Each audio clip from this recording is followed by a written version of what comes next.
We have become familiar with the image of fallen angels as once pure beings who, in a moment of weakness, were swept away by love for humanity. The story is often told as an emotional tragedy, where love crosses divine boundaries and punishment comes as a painful but inevitable consequence. The Watchers, angels sent to observe and guard mankind, saw the beauty of human women and could not resist. They fell, and it is easy for people to feel moved, to forgive. But what if that's not the real story? What if they didn't fall, but chose to descend? What if this wasn't an emotional fracture, but a calculated rebellion? The Book of Jubilees does not portray the Watchers as victims of feeling. Quite the opposite. It unveils a completely different vision, where those angels united took a solemn oath together and made a terrifying vow: none would return. Atop Mount Hermon, they did not cry. They did not tremble.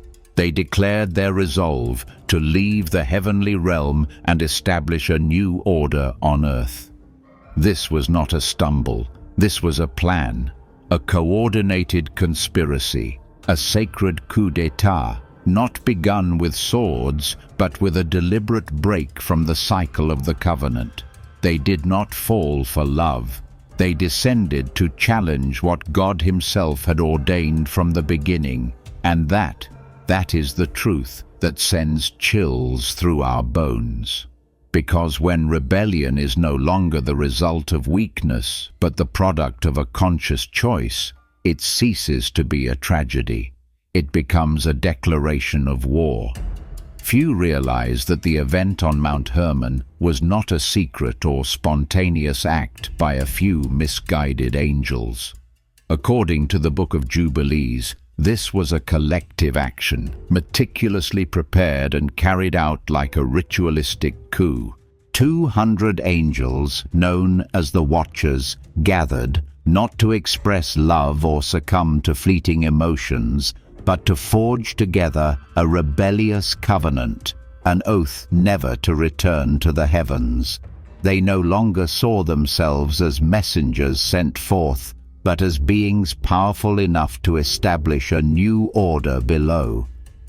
That is why Mount Hermon is not merely the site of a fall. It is the chosen place that marks a separation from God. There were no tears here, no repentance, only a firm oath uttered by beings who once belonged to the light. Let us swear an oath. None of us shall return to heaven, no matter what happens. These words did not echo as the voice of passion-driven beings. They thundered like the sound of war drums, a political declaration in the realm of the spirit, a direct defiance against the Creator. What makes this event so disturbing is not its aftermath, but its origin, an organized rebellion with leadership, structure, and purpose. Not individuals stumbling, but a collective abandoning their post as guardians to erect a rival order to heaven. And from that moment, time no longer moved as it had before. Order no longer flowed as it once did. A war began, not with weapons, but by breaking the central axis of the covenant, sacred time. When reading the Book of Enoch, it is easy to be drawn into a mythic tale, where angels fall in love with human women, guided by emotion, and fall tragically. Every word soaked in the image of divinity, tainted by human longing, as though the Watchers were noble spirits who merely stumbled on a forbidden path of love. The story bears the hue of a classical tragedy, beautiful, moving, yet sorrowful.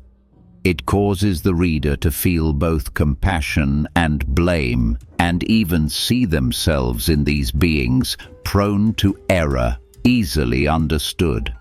But that is only one half of the picture. a version told through feeling, through visions, through metaphor. The Book of Jubilees is entirely different. No poetry, no dreams. It does not retell a love story. It records an indictment. Every event is placed within a clear timeline. Every act has specific consequences. The Watchers are not romanticized as star-crossed lovers, but are named explicitly as rebels, defilers of the earth, teachers of war, bloodshed, magic, and violence. There is no room for personal sentiment in the message given to Moses by the angel. Only the language of judgment. They have corrupted. They will be erased from memory. This transforms the Book of Jubilees into a sacred dossier, where offenses are not only mentioned, but catalogued by cycles, generations, and outcomes. This difference demands that we pause, that we ask, what is the truth? Was the emotional tale meant to obscure a carefully orchestrated rebellion? Or have we, out of our longing for empathy, chosen to forget that this was not a personal tragedy, but the beginning of a war against heaven's order? Enoch touches the heart. But Jubilees strikes at the theological core, where every choice carries consequence and every action rewrites the history of the covenant. It is no coincidence that the Book of Jubilees vanished from mainstream Bibles. It was not forgotten due to printing error, nor cast aside for being dull or repetitive. On the contrary, it was removed precisely because it was too clear, too structured, too directly exposing a hidden spiritual strategy. While the Book of Enoch can be read as metaphor, as vision, as symbolic dream, the Book of Jubilees lays out exact dates, oaths, consequences, and, most critically, the mechanism by which the divine order of the covenant is broken through the manipulation of sacred time. It does not merely say the Watchers fell. It reveals that they did so with planning, with purpose, and with repercussions that echo throughout all of human history. And that is exactly what makes this book so dangerous to every theological system that wishes to preserve clean boundaries between good and evil, between grace and law, between falling through weakness and rebelling with intent. Jubilees permits no ambiguity. It does not simply tell a story, it forces the reader to take a stance. Who is keeping the true calendar? Who is living outside the covenant? Who is unknowingly continuing the plan of the Watchers? These questions do not merely challenge theologians, they shake the very foundation of traditional belief. If a book was removed from the Bible not because it was wrong, but because it was so right that it became inconvenient, then we are facing a more subtle and dangerous form of manipulation, spiritual manipulation. A force that once diverted humanity from the covenant calendar continues its work, not through violence, but by burying the very texts that were meant to warn us. And if modern readers are only receiving half the story, they will end up sympathizing with the Watchers without realizing that the very structure of worship in their lives is being dismantled. That is why the Book of Jubilees was hidden, not because it was weak, but because it was too powerful to be exposed. If you think time is merely the steady flow of day and night, Jubilees will force you to see everything differently. According to this book, time is not simply a physical dimension, it is a part of the covenant. A sacred structure designed to connect heaven and earth through each cycle, each feast, each rhythm of offering. And the precise framework for this order was not a 365-day solar year as we now use, nor the 354-day lunar calendar embraced by many ancient religions, but a 364-day year, a perfect system of 52 weeks, neither more nor less, with not a single beat out of sync. In the Book of Jubilees, every major event, from creation to Abel's offering, from the Great Flood to the holy festivals, happens in its proper time, within an unchanging temporal structure. God does not act randomly. Every moment he appears is a day already marked, and mankind, in order to remain in the covenant, must know this calendar. Not merely to tell time, but to know when to rest, when to offer, when to remember what was promised. Time, in this sense, becomes the language of God, a language that needs no words, but to those who understand it, it tells when God will come. And this is what makes the 364-day year not just a number, but a soul. It is the heartbeat of the covenant, the living calendar of a chosen people, the sacred compass to keep from getting lost in the chaos of worldly time. When this calendar is properly kept, one is not simply counting days, they are aligning with the order of heaven. And when the calendar is altered, it's not just dates that shift, but the entire capacity to connect God with man becomes fractured. The question is not how many days are in a year, but whose calendar are you living by? There's a truth few notice. The Watchers never attacked mankind in the way legends often claim. They didn't descend like invaders, wielding swords or chasing the righteous, nor did they act out of blind lust. What they did was far more sophisticated. They struck at the root of worship: time. In Jubilees, their scheme wasn't just to marry women, sire Nephilim, and bring chaos. It was to change the calendar. And when the calendar changes, the entire divine order is thrown into disorder. In the covenant, the appointed feasts, Sabbath, Passover, Feast of Tabernacles, Day of Atonement, are not flexible events. They are holy gates, precise moments when God meets with his people, when promises are renewed, when memory is passed down through ritual. If you come to the altar on the wrong day, you no longer meet him. If you offer in the wrong season, the promise is not extended. Bending the calendar is breaking the line between heaven and earth. The Watchers knew this, and so, instead of a frontal attack, they introduced a subtle shift from the 364-day calendar to a lunar calendar, from steady rhythm to offbeat cycles. People still offered sacrifices, still worshipped, but not on the right day. Still remembered the covenant, but no longer at the appointed time. That drift made no sound, but silenced the voice of God. It led people to believe they were still living in obedience, while in truth they had stepped outside the sacred rhythm. This strategy required no coercion. It merely let time slip just enough, and generations later no one remembered the original days. They confused the festivals. They lived by a different calendar and worshipped a God no longer rooted in truth. This was the most dangerous strike, not against the body, but against the breath of the Spirit, not to draw blood, but to silence the pulse of the covenant. And it is still ongoing. No angel needs to appear. It is enough that we continue living by a calendar that is not from heaven. The covenant is not a static contract resting on paper. It is a living sequence of interactions established in a precise rhythm of time.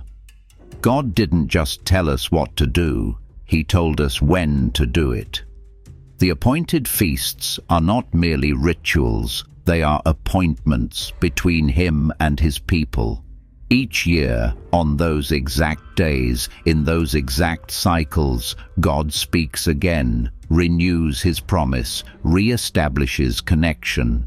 But if people arrive late or early or not on the appointed day, that meeting never happens, and though the word remains, the rhythm is lost. Jubilees emphasizes this. When the calendar is altered, the holy days drift away from the sacred rhythm, and when people offer the right ritual on the wrong day, the offering becomes empty. The language of worship loses its emphasis. They think they are keeping the faith, but they are speaking into silence, performing rituals during times when God is not present. They think they are worshipping, but they are no longer connected. It's like calling an outdated number. No one answers on the other end. The consequences don't come immediately. There's no thunder, no visible judgment, only the fading of responses, the dryness of the spiritual sense. A generation slowly forgets the days of the covenant.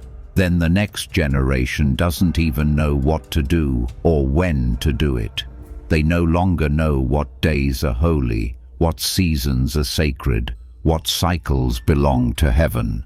And if they don't know the appointed times, they can no longer understand God's will.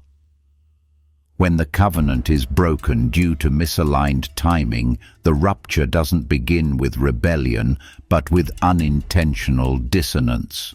That is why the Watchers chose to strike at time, because they knew, once the days are wrong, no one can hear the call from heaven anymore. In a world out of rhythm, not everyone is lost. When most of humanity lives by the wrong calendar, offers sacrifices at the wrong time, forgets the sacred appointments, there still remains a quiet remnant that keeps the correct rhythm. They are not prominent like kings, nor mighty like the Nephilim warriors, but they preserve something far more important, the sacred calendar. They know the real appointed times. They know when God appears, and because of that, they keep the covenant from breaking entirely. Shem, the son of Noah, was the first after the flood to continue keeping that sacred rhythm. He didn't preach loudly, didn't found a nation, didn't raise an army. He simply lived by his father's calendar, worshipped on the right days, kept the feasts in their proper seasons. And because of this, he became the bridge between two worlds, the world that had been cleansed and the covenant that needed to be restored. Enoch, his ancient forefather, had done the same.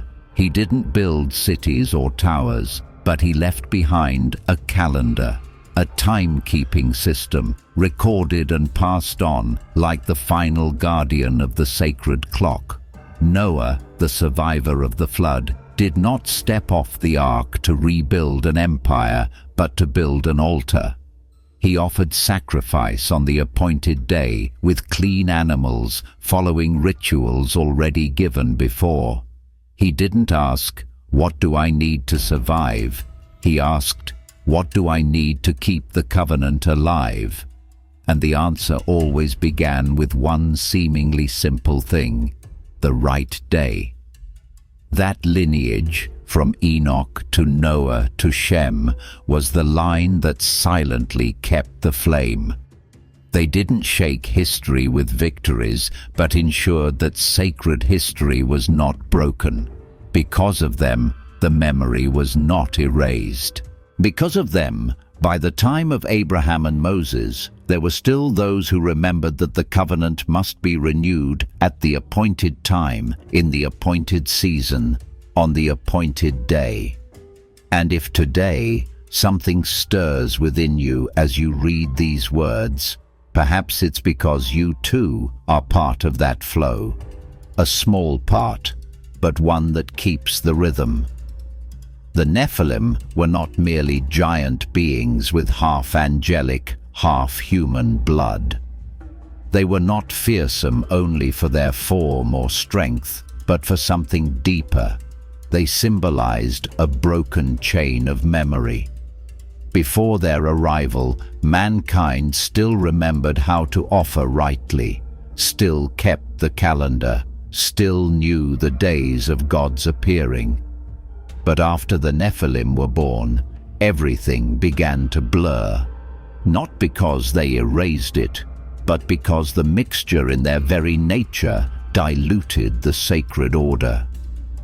The Book of Jubilees does not describe the Nephilim as legendary warriors as the world often does. It describes the aftermath they left, a generation lost in direction. The children born afterward, even though they bore human blood, no longer knew the appointed days, no longer knew how to offer clean sacrifices, no longer kept the sacred seasons. Because when memory is passed through blood and the blood is mixed, the memory is confused. When rituals are maintained through cycles and the cycles are broken, rituals lose their meaning. The Nephilim represent a kind of power that does not belong to the covenant, yet takes up its space. They don't just destroy the temple, they make people forget why the temple was built in the first place. They don't just kill the righteous, they cause later generations to forget what righteousness even looked like. And the most heartbreaking part is, after a few generations, no one even calls the deviation by its name. They call it normal. That is when sacred memory isn't banned, but replaced. No need to burn the scriptures. Just let people forget the holy days. No need to break the altar. Just make the next generation unaware of the correct day to place the offering. The Nephilim were not just the result of the Watchers. They were the instrument by which humanity severed its own thread of remembrance between itself and heaven. And once everything is misaligned, no more violence is needed. For when no one remembers the covenant, there will be no one left to preserve it. The Nephilim were not just a biological consequence of a forbidden union between angel and man. They were a strategy designed to interrupt the sacred flow of covenant history. A child born from a misaligned union carries not just a hybrid gene, but a hybrid memory. No one can teach them how to offer sacrifices because they belong to no priestly line. No one can tell them the appointed days because they weren't raised in the proper cycles. And so everything begins to be redefined. No longer a clear line between clean and unclean. No longer a clear distinction between tradition and eclectic invention. When the bloodline is mixed, tradition is no longer passed down in a single faithful rhythm. Each generation receives a piece, adds a little, modifies it according to what feels right. And so, what was once sacred becomes optional. What was once exact becomes flexible. The festivals are simplified, the days are shifted, the foods are blended, the story is rewritten. And this distortion doesn't stem from an evil intent, but from a generation that no longer knows how to discern right from wrong, holy from profane. The appearance of the Nephilim, therefore, was not a strike at the body, but at the collective memory. No need to tear down the altar, just change the one who stands at it. No need to ban prayer, just make people forget the real day of prayer. No need to burn the scriptures, just write a more updated version. And this is what makes the Book of Jubilees so chilling. It does not tell tales of gigantic creatures, but warns of generations that no longer remember why they live. Corrupting the bloodline is corrupting the liturgical line. When the lineage is no longer clean, no one remains qualified to offer in the proper way. And when the offering is no longer proper, the covenant no longer lives. It is a silent weapon, more effective than fire, sword, or decree. It replaces the sacred with the convenient.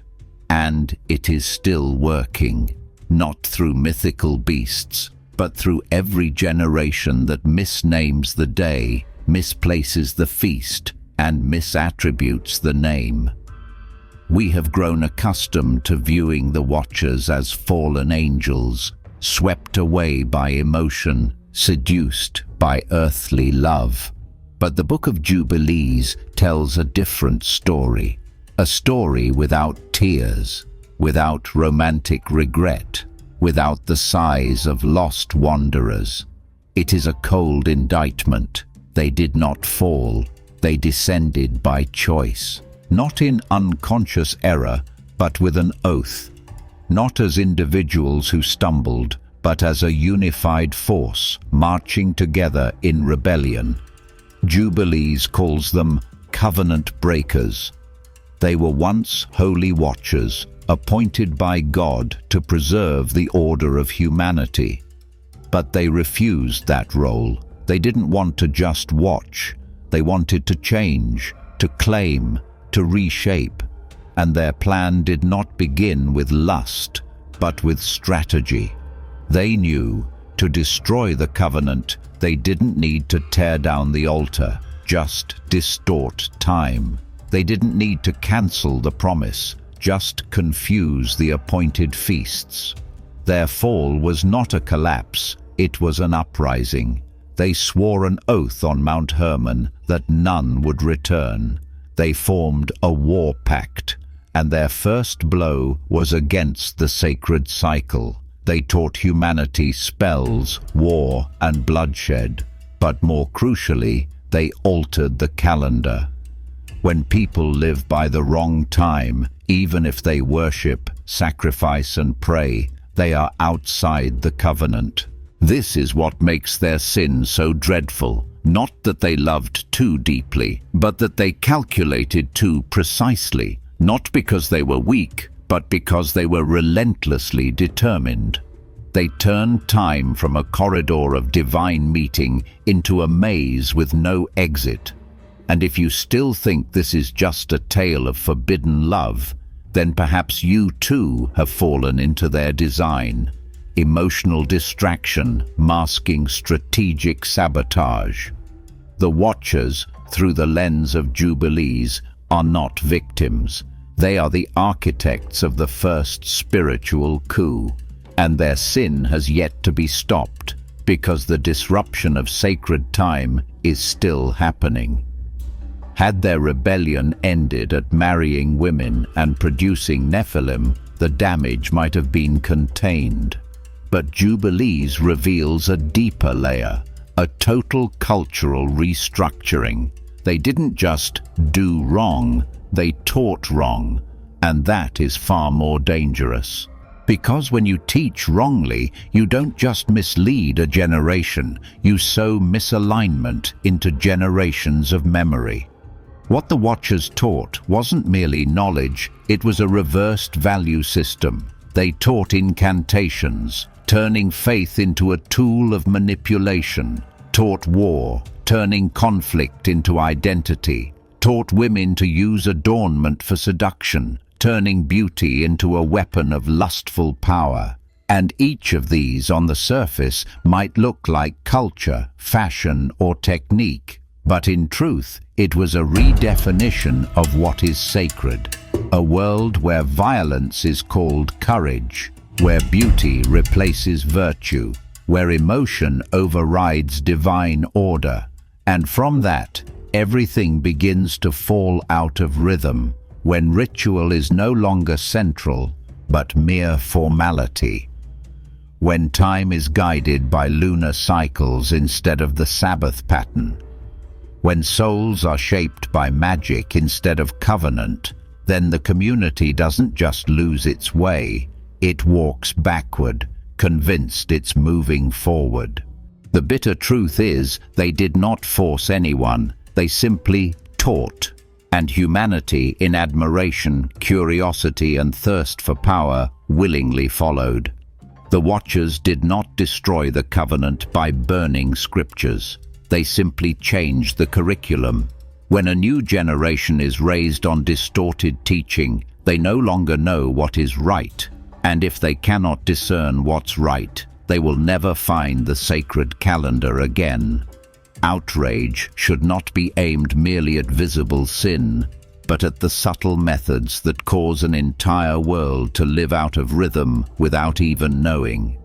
When you live in what is wrong but believe it is right, you are already far from the covenant.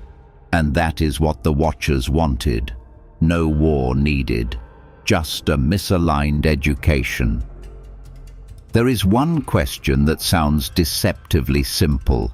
Which day is correct? But in the light of Jubilees, that is not just a calendar question, it is a matter of covenant survival. Because the covenant is not preserved by willpower or belief alone, but by rhythm.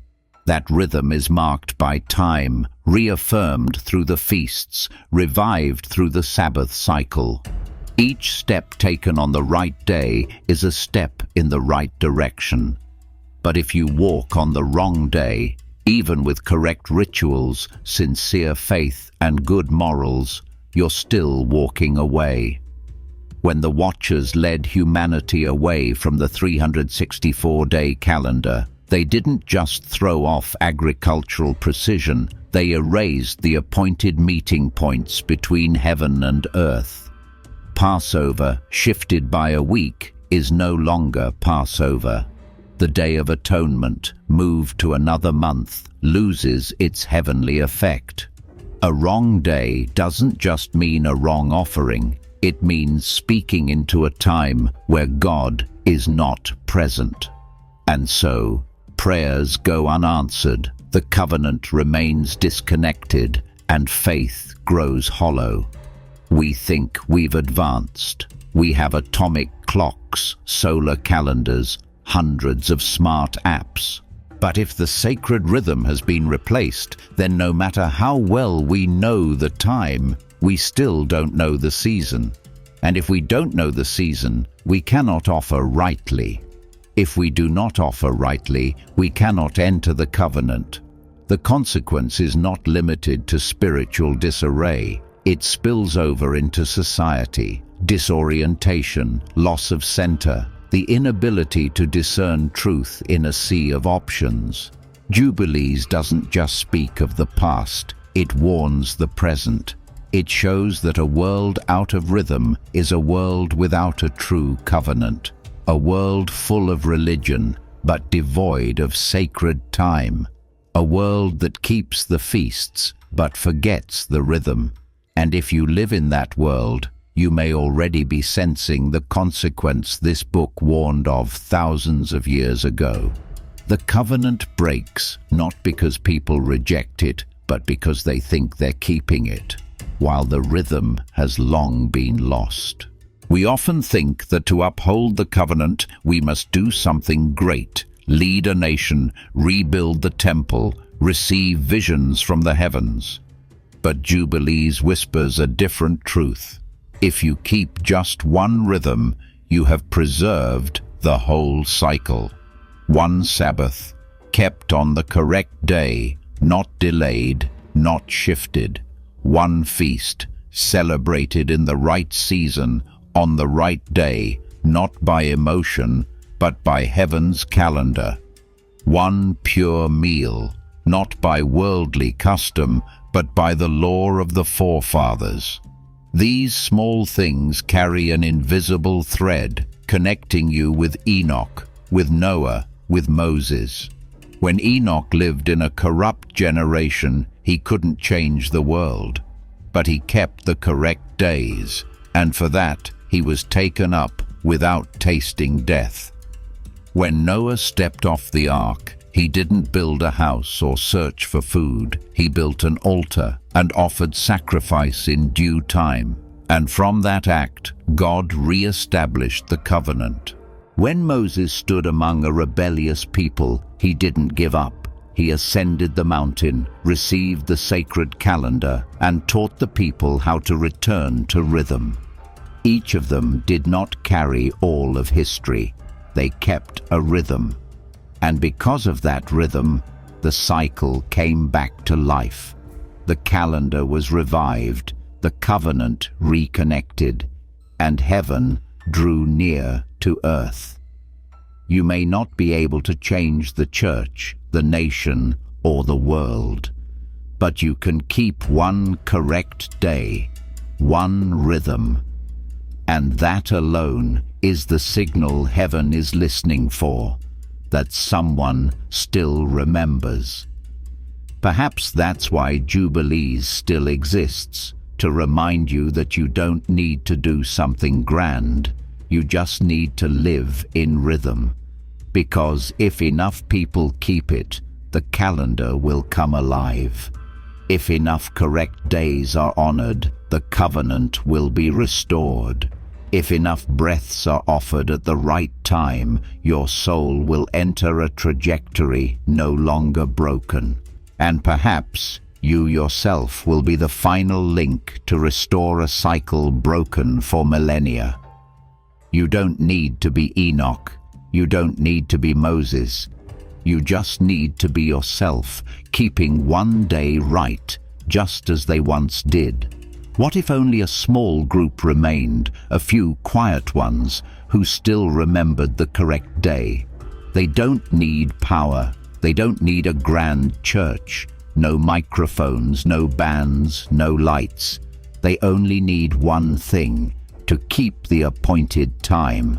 Not by emotion, not by the crowd, not by the world's weekend, but by the calendar etched from the beginning, in stone, in the heavens, in the blood of those who once kept it. And if they can do it, they are not just keeping for themselves. They are preserving a collective memory, a genetic code of the covenant, a foundational rhythm once walked by all humanity before it fell out of sync. Jubilees declares, those who keep the correct feasts will be the ones who bring the calendar back to life. Because the calendar is not sustained by numbers, but by sacred action. One person keeping it can be the first chime. 10 keeping it is the first rhythm. A community keeping it is an order re-established. And when a people walks in the proper cycle, time is no longer repetition, it becomes revelation. The calendar doesn't just recall the past, it opens up a present where the covenant can return. This is not fantasy, this is an invitation, a quiet call from a forgotten book, reaching out to those who no longer want to live out of sync. You don't need to wait for someone else to go first. If you keep it, the revival has already begun. If you remember, the calendar has not fully died. If you speak the correct name of a holy day, you are knocking on heaven's door. And if enough people keep it, not by Google Calendar, not by civic holidays, but by the 364-day cycle given from above, then the calendar will live again. Then the covenant will no longer be a theological idea, but a living reality, one you can walk into, one you can uphold. And the world, though not fully renewed, will have a place of light where time becomes holy, where days do not just pass, but return to their original orbit. And you, if something within you stirs as you hear this, you may be one of those enough people. Not every biblical story ends in fire. Some end quietly, with a choice. No angel descending, no sea parting, no thunderous miracle. Just one person in the midst of ordinary life, choosing to keep one correct day. And sometimes that alone is enough to restore a cycle. We've heard that the Watchers broke the covenant by disrupting time. No war, no bloodshed, just changing the days, just making mankind forget when is right. And today, we are still living in that distorted rhythm. The calendar on your wall does not follow the 364-day cycle. The Sabbath you rest on may not align with heaven's Sabbath. The feasts you've heard of may have had their names, months, and meanings changed. But the story doesn't end there, because you still have a choice. You don't need a miracle. You don't need a decree from any organization. You can begin again by keeping one correct rhythm, just one, and it becomes the start of a new cycle. Just one, and heaven may look down and see someone still remembers. The story of the Watchers may have begun with a fall, but it doesn't have to end with destruction. It can end in faithfulness, not from an army of angels, but from one human soul choosing to walk on the correct day, in the right time, in the right rhythm. And when that happens, the calendar is not just remembered, it is reborn. You stand inside that story now, not as a bystander, not just a listener, but as someone who can rewrite a rhythm. And if you do, then this story will not end in fire, but begin in light, quietly kindling in the living calendar you have chosen to keep. You don't have to understand the whole covenant. You don't need to know every law. You don't need to read every hidden book. You only need to keep one appointed time, just one, on the right day, in the right rhythm, with the right heart, and you will have done what an entire generation may have forgotten. Don't wait for the church to change its calendar. Don't wait for consensus. Don't wait for a guide from heaven. If you hear the call, then live by it. The Book of Jubilees wasn't written for the powerful. It was given to one man in the wilderness. No nation, no army, no platform. Just him and a word from God. And from there, he passed it on to an entire people, not through sermons, but through a calendar, a living calendar, a walking calendar, a calendar to keep. Just like you today, you don't need a theological summit or anyone's approval. You can keep one appointed day. One correct rhythm is a quiet but powerful resistance. It speaks to the darkness. There is still light. It speaks to the Watchers. The disruption is not complete. It speaks to history. Someone still remembers. And it speaks to heaven. There is still one faithful soul. When you keep one Sabbath in its proper time, you are doing what Noah did, what Enoch kept, what Abraham passed down. You are not merely alive, you are standing as a witness. And a witness doesn't need to preach, just to keep. Keep the right time, keep the appointed feast, keep the heart true, keep when no one else does, keep when every calendar tells you you're wrong, keep when others laugh.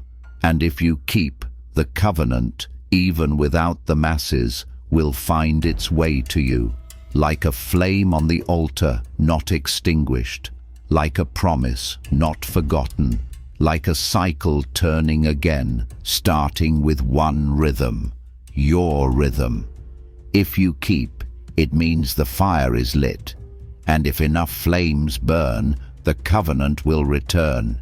It doesn't need to begin with the crowd, it just needs to begin with one, and maybe that one is you.